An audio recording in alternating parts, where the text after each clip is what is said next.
yun guys, magandang gabi sa inyo lahat. This is Bosse, ang isang food vlogger na nagtayo ng maliit na negosyo dito sa number 3, Quezon Street, Barangay South Signal, Triam, Taguig. Eto guys kwento ko sa inyo yung joining nitong kainan na to. Actually, hindi pa naman siya successful, pero sinimulan ko to ng pandemic. Tapos, okay naman siya. Sinimulan ko to sa Bicol, okay naman siya. Tapos, lumaki naman yung negosyo ko doon. Kaso, ang problema, nung pandemic, bukas sara yung, yung mga pwesto kasi nga dahil nga sa pandemic, bawal ang dining, kaya naman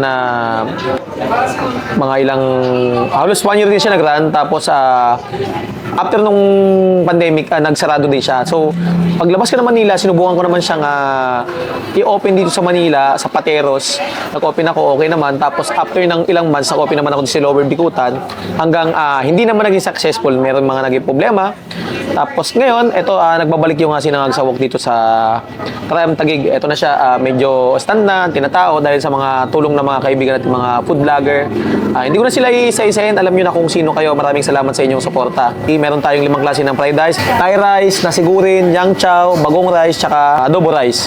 So yung dalawang Filipino rice is nandun sa atin, pero yung 3 fried rice yun yung mabenta sa atin. At saka nga pala guys, meron pala kami ditong special na kinalas, special ng mga Bicolano, kung saan pag pumunta ka ng Naga City, na kahit saan kanto ay makakatikim ka. Ito yung sabaw namin na ipinagmamalaki ng mga Bicolano. Ito yung Bicol Kinalas. Ayan guys, meron tayong dalawang variant nun. Meron tayong overload tsaka yung regular na for as low as 150 pesos yung overload, tapos 80 pesos naman dun sa regular Kinalas. So guys huwag nyo kakaligtaan na tikman yung sabaw na special namin dito na isang pinagmamalaki ng mga Bicolano. At pag natikman nyo, panigurado, baka may take out pa kayo pag-uwi. Masasabi ko lang dito sa pagkain natin, kung hindi masarap yung pagkain namin, ibabalik ko yung pera nyo. So guys salamat sa suporta. At sa mga hindi pa nakakatikim ng aming masarap na fried rice dito, dumayo lang kayo dito sa Triam Food Park. Hindi namin sinasabi na number 1 kami na pinakamasarap sa buong Metro Manila na fried rice, pero pag natikman nyo, paniguradong babalik-balikan nyo to. Yun. Salamat to kay Kuya Maki, sarap, at sa ibang tropa na food vlogger. Thank you po.